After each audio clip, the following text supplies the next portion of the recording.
Alright, good morning mga bro. So magkakantumisa tayo dito ng ano natin mga bro.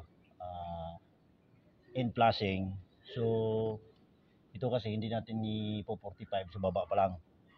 Ako kasi pag gumawa niyan mga bro, ina-actual ko yan dito kasi ito hindi to pantay, naka-slope siya ng pagganon. Kaya once na i-45 natin sa baba, sasablay na tayo doon. Kaya kailangan natin i-actual. Para sa akin i-actual ko talaga.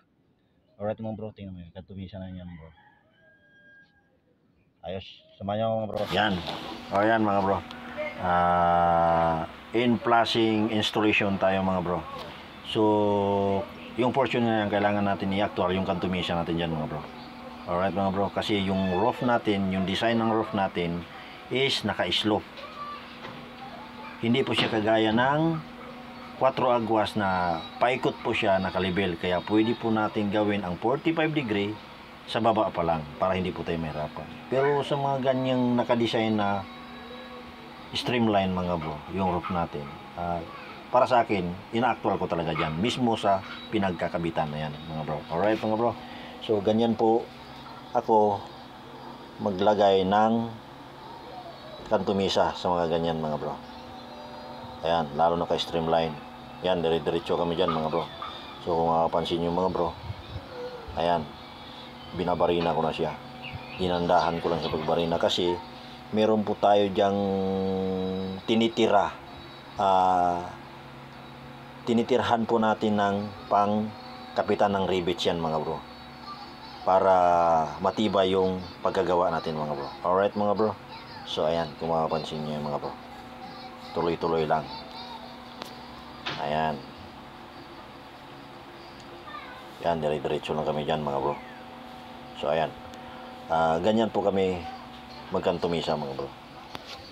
Pagdating tips ko lang naman sa mga beginners, once na ang kakabitan mo ng gutter, although yung gutter talaga is nasa elevation po talaga yon, pero yung kagaya ng ganyan ginagawa namin, naka-streamline, kailangan po natin i-actual. Depende na po sa gagawa, kung gusto ba niya i-actual o gusto ba niya ipabrikit muna bago ikabit. Pero sa akin, actual talaga, para hindi masayang material sa atin mga bro. Alright mga bro, yan po yung tips ko sa inyo. Pwede po yung gayahin yung tekniko na yan, pwede rin hindi. Kasi may pamamaraan naman kayo na iba, may diskarte kayong iba. Hindi po tayong pare-parehas na diskarte mga bro. So alright mga bro, so ayan, tuloy-tuloy lang kami dyan mga bro.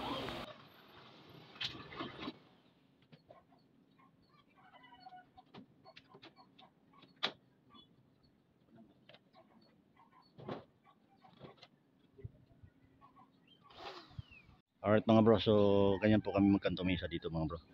So kailangan lang natin i-actual kasi itong design ng bubong natin mga bro, pa-slope papunta ron. Papunta siya doon. Yan. Yan, pa-slope siya papunta ron. Kaya kailangan lang natin i-actual. Ayan yung kantumisa na ginagawa namin ngayon mga bro. So ayan. So tapos na namin yung in-flashing dito sa side na to mga bro. So pwede na kaming mag-backlash ng scaffolding. Alright mga bro, pwede kami mag-backlash muna kami ng scaffolding, ililipat namin doon. Para dito kami sa side na to. Yan, so inuuna lang po talaga namin yung kantumisa namin dito sa in-flashing para yung scaffolding namin, pwede na namin iurong papunta doon. Alright mga bro, so ayan, kung napapansin nyo mga bro, ganun po ang process namin. Kasi yung scaffolding natin mga bro, ang scaffolding na kasi namin dito is wawalong piraso. So dalawang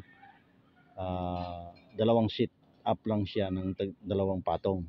So kailangan namin ng tulay kagaya ng ganyang kahoy o tubular kasi konti lang yung scaffolding natin dito mga bro. Alright mga bro, so yan po yung for today's video natin, yung kantumisa at saka yung in-flashing na natapos na natin mga bro. Alright mga bro, so yan.